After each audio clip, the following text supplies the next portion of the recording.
Hey guys, so this month we are going to be putting like basically a border around this center block. So it's called block of the month, but we're really working on one block and working on it and building throughout it, okay?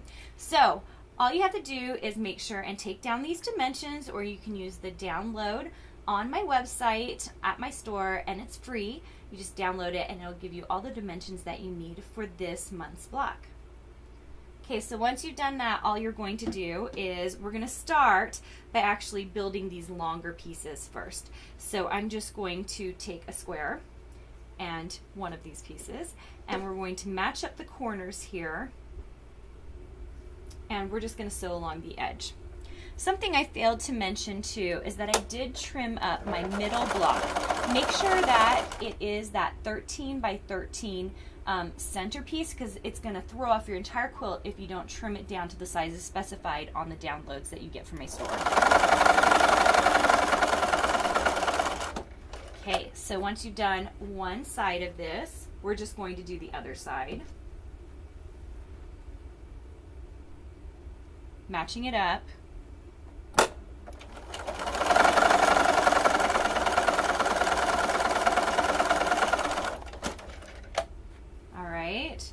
And you're going to iron those down. So you're going to do the other side as well. So I'm going to do that really quick for you.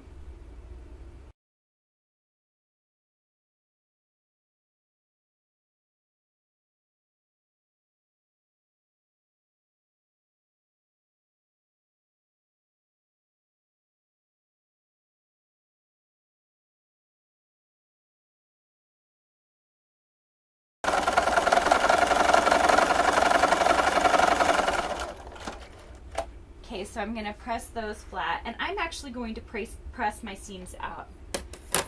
So, some of these other things out of the way. I'm going to press all of those seams out. So I start by pressing from the outside and going in.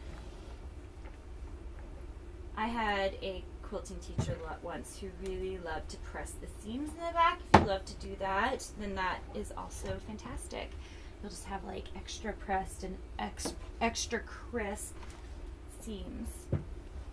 You can do trimming off of all of your threads. Because I'm doing this on video, I am not going to trim off my threads. We're just going to go for it. Okay, so once you've done that, you've got all of the basic pieces that you need to actually finish out this block. So we're going to take the middle piece, right, our 13 by 13 piece, and I'm going to fold over my edge here. And you can see I'm just going to match it up. If you want to pin it, you can, absolutely. And we're going to just sew that one into place.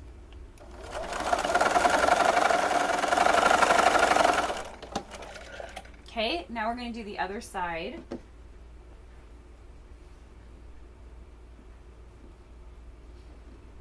It doesn't matter if you match up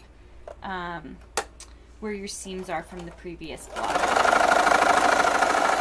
And what I mean by that is, you can see I probably usually like it if these two pieces had actually been on this side where there's another seam, but it's fine. It doesn't matter. It's a little mistake that no one's even going to notice. Okay, so we're going to press it. I'm pressing out again. And you'll notice that I tend to like to press out for a block like this because we're working in a roundabout method. We're sewing around this main block the whole time. It's not like last year's block of the month where we're creating several blocks and then putting sashing between it.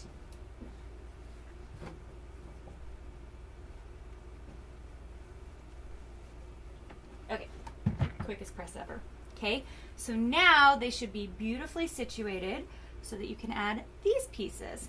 So you're going to want to match up the seams, okay, because that little block on the end, that should match up with the seam of the other, for me, pink piece right there. And so you can pin it, or you can just sew a little bit slower than I'm going to sew, and make sure that those seams match up, okay? Now I did say I was pressing out, so that means that you might not have nested seams for all of that. If you want nested seams, you can just go back and you could press one of these pieces out or back so that it matches a little more beautifully.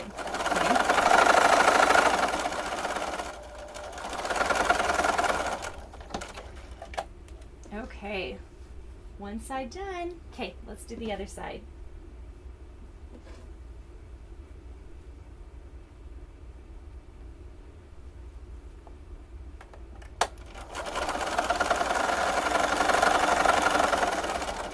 Okay, all finished.